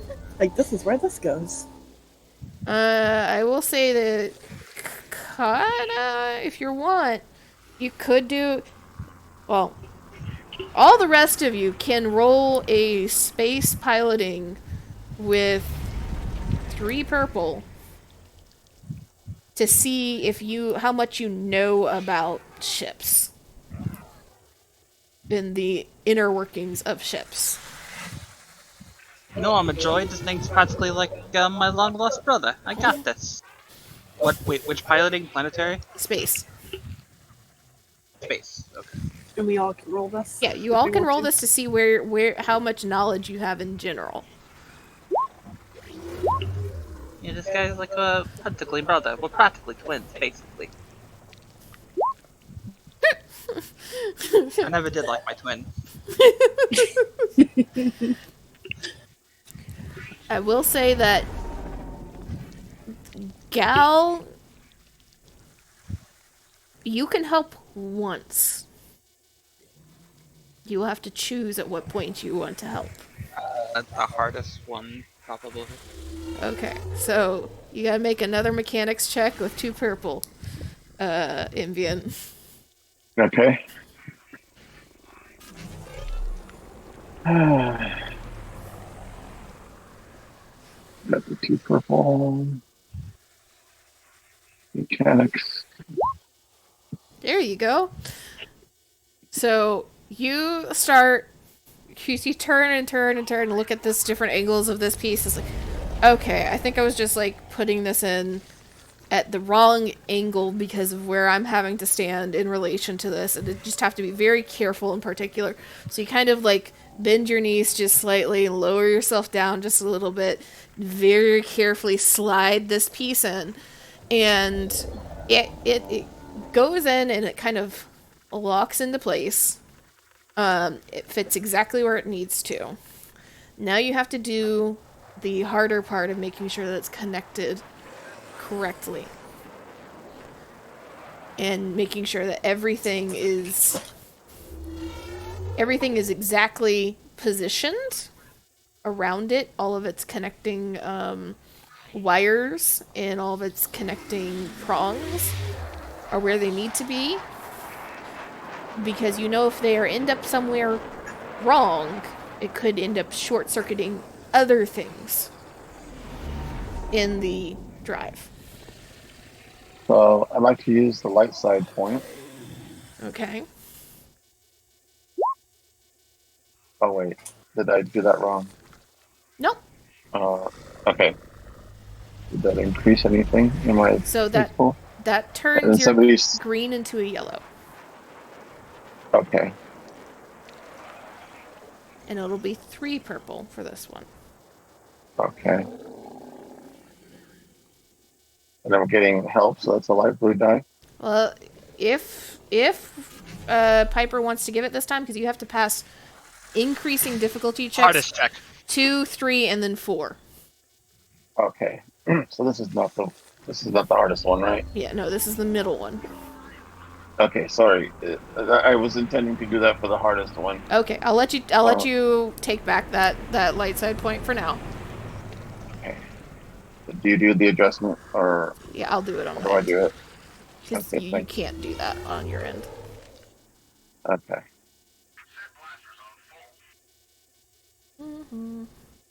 I'll just want to put it here. Oh, I need to sync up. So here I go. Hey.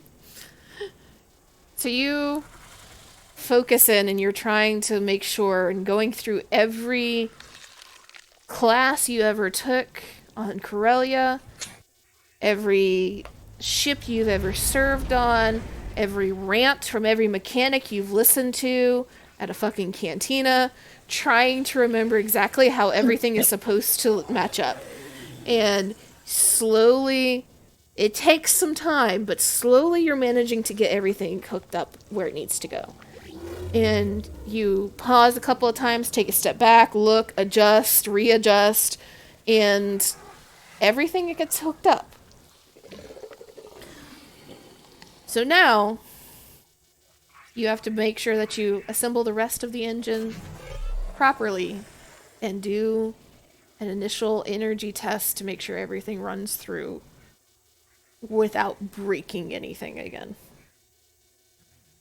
One purple, one blue, And you and can yeah, I think, you can use it to upgrade if you would like. yeah, we'll do that now. Then I'll click on.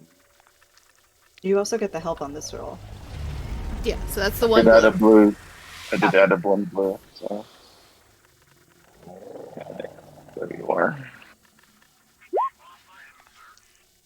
Hmm. Okay. There we go. There we go. So you start putting everything back together. Everything fits. Everything, you're like double checking how everything is connecting to each other, and it all looks exactly like you remember when you first did a sweep of this ship. So you're like, okay, that works, I think. And you go over to the panel beside the hyperdrive and kind of run a diagnostic, and it seems like the energy is flowing through appropriately. And it all looks, at least from the computer's end, like it is running exactly how you'd expect. You go ahead and put a burst of electricity through, and all the machines start lighting up exactly right. The diagnostics are coming back not great, but good enough. So you're fairly confident you have fixed this hyperdrive. Okay. Will the light side point do anything for me? Oh, the light side point. You should have rolled 3 yellow instead of 2 yellow and a green. Oh. But Oh, since you rolled that, I can just say that you guys still have a light side point. I didn't notice that you Okay. did not bump it up. Okay. Alright, boss, I need you to come over here for a minute. We're gonna have a strategy meet. All right, all right. What you got in mind? What you got in mind? Okay, I pull her to the side. I'm like, boss, you know I love you, right? Yeah, And you know that everything I say and do is to protect and or help you become a better boss, right? I trust you absolutely. I backhanded me. What the fuck were you doing back there, boss? So let's count the sins, shall we? You full on backhand her. Yes. You will take a wound. Yeah, that makes sense. Did it have to be the face? Yes, because that's the only way it's going to get through to you. Let's count the sins. First off, you march into Hutt territory and you go, hey, what does somebody got to do to betray the Hutt? Boss, I know you got the smarts. I ain't that stupid. You're not wrong. You're not wrong. And I ain't even done. I backhand her again. And Take then, another wound. and then, the fucking explosion. Now, you're a boss. Bosses, especially people that are important bosses like you, on a mission, don't go diving after the goon to help people. You're a mafia boss, first of all. You ain't one of these goody goodies. You ain't like bubblegum back there. Alright? But Gal, No, we're public no, you're a boss. representatives now. Boss? We're public representatives now. I am a goody two shoes. No, you're not. You're a Hapen. That blood is through your bones. You do not, and I repeat, you do not dive headfirst into the fire. Well, what was I supposed to do? Not do Nothing. anything? Exactly. Well, what would people think?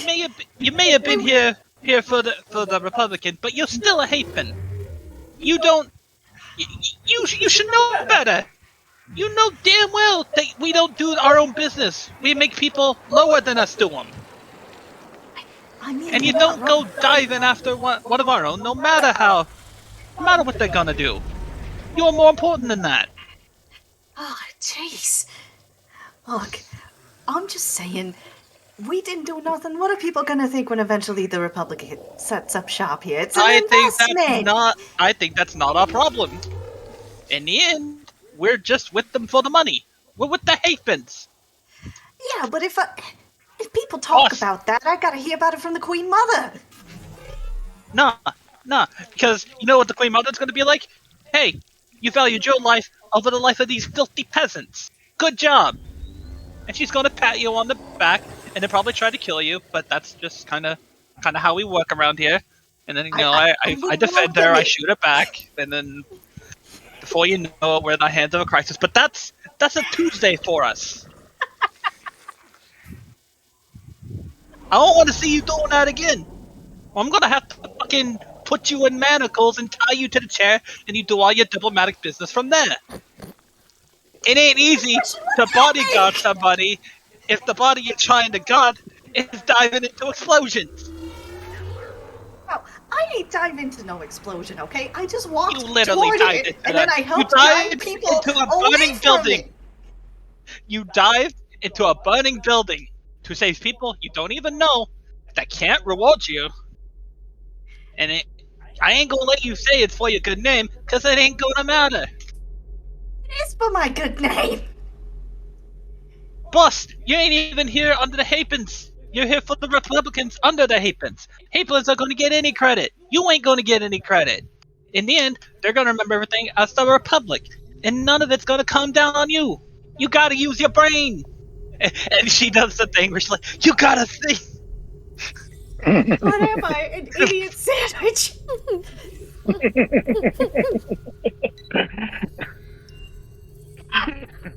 If he continues rubbing at her face.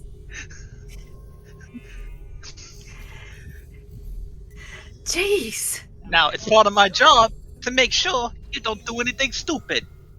And I got an intelligence of 3. I know what I'm doing. I think that does actually mean you're smarter than me. Yeah, that does actually mean you're smarter than me. And if he's got 3 cunning. Otto will step up to this and kind of stand next to Iffy and look at her face, make sure she's not that injured. Oh no, I hit her in a way that would heal, because I'm gonna treat her after this. I'll use this impact to heal her wounds after this, but I'll make it sure she gets the message. Not that I particularly agree with your reasoning, or with the reasoning, but helping out with that fire, the explosion, whatnot, at least puts a good word in for the Hutt. It helps get this mission taken care of. Okay, wonderful. But she could also have almost died, so I ain't allowing that. We ain't goody Jedi kind types like you, Gumball. And don't get me wrong, I love you. You're amazing. From what I saw, she was not as close to danger as I was. Okay, well it's She your job was to be in directing. danger. Her job's to be in no danger. She was directing, as far as I know. Oh no. She was in the fire. She was coughing up the smoke. Like an idiot. Everybody was coughing just because you don't got lungs. You weren't supposed to be coughing because you weren't supposed to be near that. That's the point. Everybody's coughing. That fella over there in the shop was coughing. He ain't nowhere near us. All right, but you ain't voiding my points, boss. You gotta behave.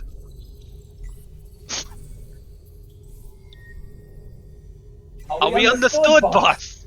And for a medical droid, I don't think you're the one supposed to be harming her. I really think that's the smartest thing to do. You don't know this woman like I do. It's the only way she's gonna learn. Because if you try to talk with her with words, like we're trying right now, she just does her little... She, like, motions with her hands. She does her little twisty thing to make her sound like she's on the top of things. I've been with this woman since I was born.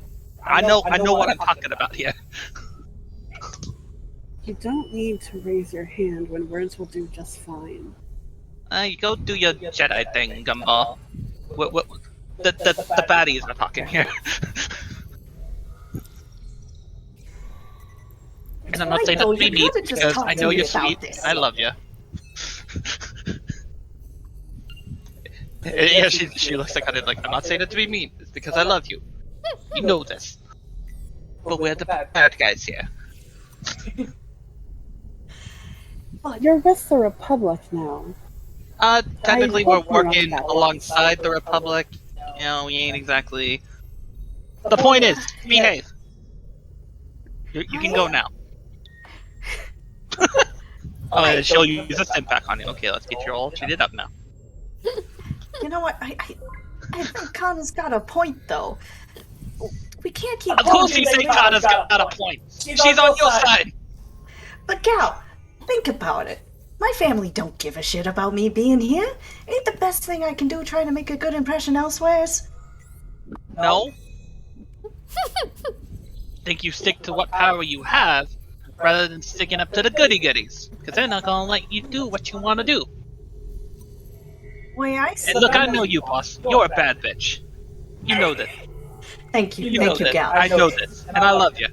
But they ain't gonna let you be a bad bitch. You're gonna be some sort of diploma type, and then they're gonna squeeze you out to dry. And then, when they need you, they ain't gonna be there. Because that's how it works. We know this. We've seen this. You gotta behave, boss. And by behave, I mean you gotta be damn evil. You're a bad bitch. Act like a bad bitch. Sometimes a bad bitch wants to do a little helping. Jeez. No. Boss, you ain't... Boss, if I could, I would sigh right now. And then she makes like a fake sigh. Oh, you know, that was actually pretty good. Oh, thanks, boss. You know, I've been trying to work on my emotions, but I still don't have that, Your bedside manner? Yeah, we gotta find that. I bet Nah, they it's would have had okay. that at the time. I actually prefer myself like this. Because I'd probably cry it if I saw how you were. Gal! You cry? I'm your bodyguard, boss. And I can't guard your body if the body's diving into explosions. I mean, I barely survived the one explosion. You saw what Fuzzball did earlier. I twitch. Oh, yeah. I turned to her and I'm like, oh, yeah, you should have seen it. He almost blew the ship. Oh, he did blow the ship. He literally said, I don't want to live anymore, turned on his lightsaber under gas, and blew us to bits.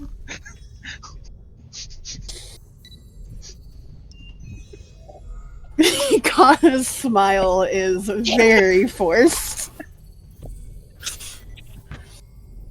Yeesh. Alright, so you gonna behave, boss? I don't want to hear any more of this being a goody-goody. We're a baddie-baddie. We're gonna handle the situations as they should be handled. Okay, but then let me handle the good. Or sit in Fuzzball. You sit pretty with that pretty little dress. Oh, that's another thing. Backhands her again. How expensive was that dress? I'm gonna stop you from doing that. It is not your business. You stay the fuck out. Out of character, stay out. Oh boy. Jeez, you think How I'm not expensive upset was about that the dress? You think I'm not upset about that dress? If you're planning to defy my will and everything else, at least wear something, you know, that's not 10,000 credits. Look, I wasn't planning to get stuck in a Griffin explosion, or I would have worn something else. Well, look, I wasn't expecting you to get caught in an explosion either. The point is, if you really must, you feel in the spark of the flame of determination and heroism, you send the goons after. That's what the boss does. Okay? So promise, the next time you're feeling like you suddenly want to be Santa Claus, you send in Fuzzball. Fine. Alright, good. I'm glad. Now you say, I'm doing this because I love you. And she hugs her. You're perfectly wonderful, and I love you. You If can go he now. I'm sorry. will sigh and then hug it.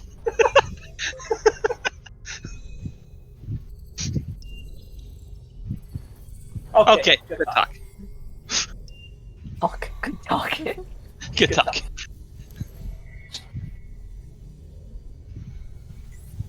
Oh boy. Kana shakes her head and walks away.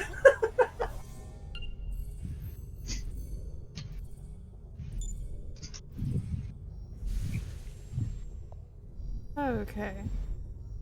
So, you guys. Any other RP moments that need to happen right now between any of the characters? Or things that need to be discussed? Normally there would be one between Kana and Kane, but Yeah, that's why I'm asking at the moment, because I think we will end it there tonight. That Okay. makes sense. So that Kana and Kane can, if Joe is here next time, have a chance to talk. If they want to talk next time. I am imagining that you guys have 1 or 1.5 sessions left on this planet. I do have a suggestion. What's that? Discussing how you're gonna deal with the Hutt, like what the actual terms when are. in doubt, shoot. Yeah. Are we just getting all of the Republic's terms on that deal? Like, did we just close that appropriately, or? Well, he wants you to come back so he can look over anything. He has still not said he is agreeing. But he All right, wants we to see the data pad that you would have been sent with. Right. With the Okay. details of what they want. Grab that and bring that back. Okay. Yeah. Because you initially would have gone into, like, see, okay, is he still willing to do this? And, like, what terms is he wanting? And then would have come back with the terms that the Republic is, the specifics of what the Republic is wanting. Right. As far as he knows the basics and, like, a handful of specifics. But not all the details of the how and the when and how much and all that type of stuff.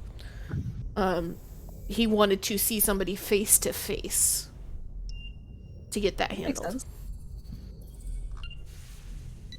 So you returned to, I imagine, try to clean up and to grab that Yes. data pad and return to him after he has also had at least a few minutes to get the bodies out of his throne room, if nothing else. Makes sense. I would suggest that we get this taken care of in our next meeting, because the enemy's already here. What?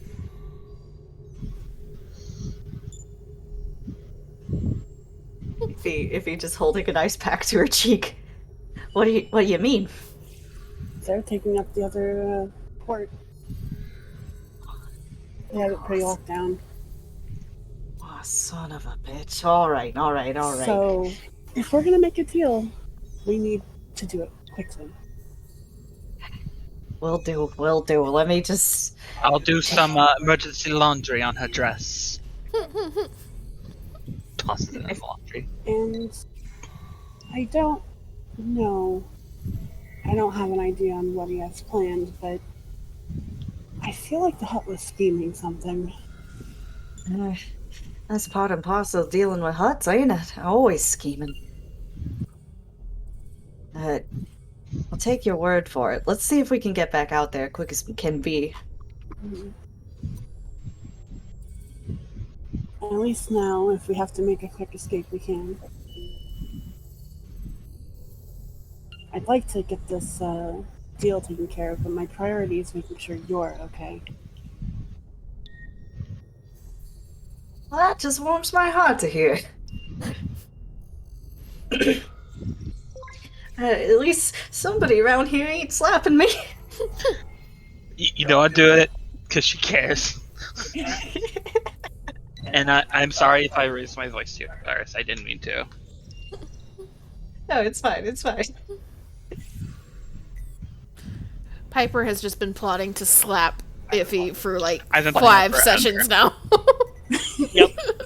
And I'm I glad care. that you could do that. I thought it was interesting. It's good role playing. At I'm glad. least once a session she's been, I'm gonna slap you as soon as we get alone. Yep. Yeah. It wasn't a threat, it was a promise. Yeah, no. You think Galataea makes threats? Oh, we don't make threats here. We don't make threats in Haven. We make promises. Okay. But that's the only time she would be violent like that with Iffy, is for her own damn good. Because, as she was saying, she doesn't listen to Wits. She turns Wits against you. All right. Alright, so I will go ahead and say that you all get 10 XP from today. Excellent. Nice. Thank you.